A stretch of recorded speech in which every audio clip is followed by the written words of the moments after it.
What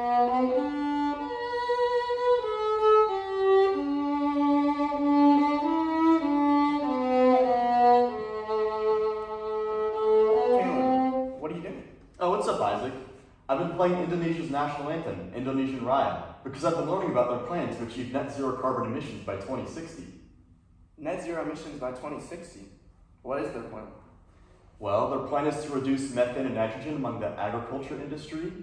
They want to invest in technology and renewable energy, as well as eliminating all coal-fired power plants. There's no way. That seems really unrealistic. How will they pull that off? Well, it will be difficult, but there are a lot of Islamic initiatives at the community level that are making a great change. Islamic initiatives? I wonder how religion and climate change intersect. Well, let's talk about it. First, let's look at some general Islamic initiatives that have been making an impact. There are these two huge social religious organizations in Indonesia. They are Nahdlatul Ulama and Muhammadiyah, with over 70 million adherents that have launched different environmental initiatives. These initiatives include wildlife conservation and deforestation. They have issued fatwas, or legal rulings, and promoted programs like green mosques and the Green Hajj to encourage sustainable practices during religious pilgrimages. These big organizations serve an important role in organizing and funding those large-scale programs and being able to pass legislation. Many religious leaders of Indonesia got together for the 2007 COP13 climate conference in Bali, and their central message was, think globally, act locally. So, if we look closer, in Java there are some meaningful initiatives at the community level. There are eco-pesantren, which are boarding schools, that are a part of a government-supported eco program promoting conservation. They teach, of course, we plant the trees, and goals.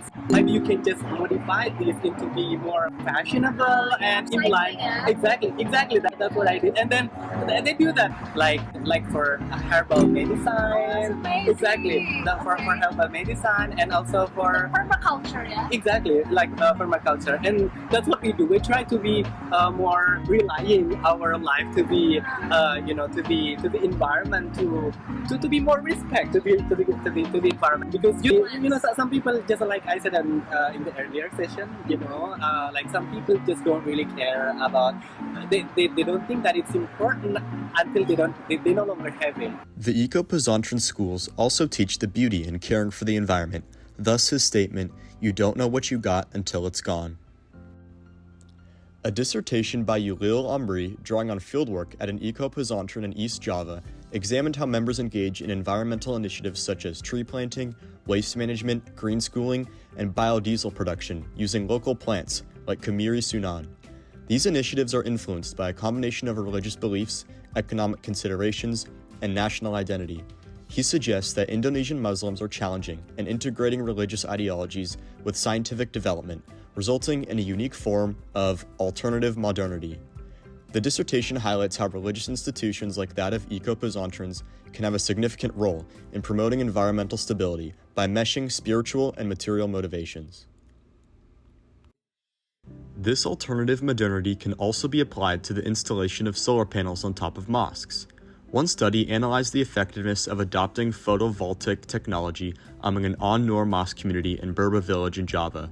They found that it all stems from effective communication. However, cultural attitudes and awareness toward electricity use significantly influenced how communities engage with and benefit from solar energy. The strategies they found to be effective were collaboration between mosque community and the technical advisors, training the congregation in order to maintain the solar panels, and raising awareness among the congregation and children surrounding the importance of solar panel implementation. Authorities hope renewables will meet 70% of their energy requirements and make the mosque a model for the rest of the country.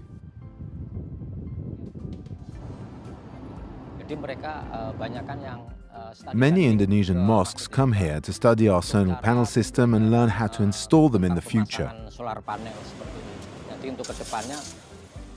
This woman, an NGO member, helped this small neighborhood mosque finance its solar panel installation.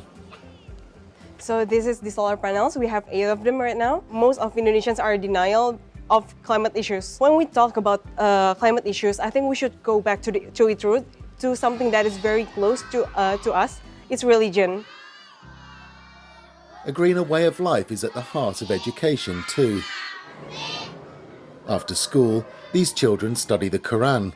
They also learn to respect the environment. This book teaches the kids that Allah mandates us to protect Earth because it is His creation. I learnt that solar panels absorb the sun to generate electricity, then store it in a battery so we can have light. Historically, the Islamic religion generally has placed a high value on stewardship, though the concept of climate preservation as we understand today is not as explicit. This story explains how the relationship between Islam and ecology are closer than we might think. Kemudian ada kisah menarik pada peristiwa Khalifah Umar bin Khattab. Suatu saat Khalifah Umar ini berjalan-jalan di sebuah koridor perumahan zaman itu. Dia melihat ada beberapa anak kecil memain-mainkan seekor burung. Burung itu dilempar-lempar sehingga burung itu mau mati. Maka kemudian Umar bin Khattab kasihan kepada burung itu, maka kemudian burung itu dibeli dari anak-anak muda itu. Maka setelah dibeli, kemudian burung itu dilepas kembali. Beberapa waktu kemudian, ketika Khalifah Umar meninggal dunia, ada seorang temannya, seorang ulama bermimpi bahwa Sayyidina Umar ini dimasukkan ke surga. Kemudian ditanya oleh temannya sang ulama itu, "Wahai Umar, bagaimana Anda bisa masuk surga? Apakah Anda karena sholat rajin atau Anda berpuasa dengan bagus?" Sayyidina Umar berkata, "Bukan, saya dimasukkan surga oleh Tuhan karena saya mempunyai satu amal yang dianggap sangat baik, yaitu ketika saya mampu melepaskan seekor burung itu dari cengkraman anak-anak kecil dan kemudian burung itu hidup kembali. Pekerjaan saya ini karena memberikan kehidupan kepada makhluk Tuhan, maka itulah pekerjaan yang dianggap baik oleh Allah Subhanahu wa ta'ala." Itulah tentang bukti nyata bahwa Islam sejak awal sudah sangat peduli kepada lingkungan hidup. Bukan hanya kepada sesama manusia, tetapi kepada makhluk Tuhan yang lain. Karena memang khalifah Tuhan itu artinya dia mewakili fungsi Tuhan di muka bumi ini. This idea of protecting God's creation is mirrored in the opening of the book Green Deen by Ibrahim Abdul Mateen, where he says that the earth is a mosque, and to care for the earth is to care for ourselves and God's creation. Collectively, religious communities in Indonesia have become significant players in environmental movements while framing ecological care as a moral and spiritual responsibility.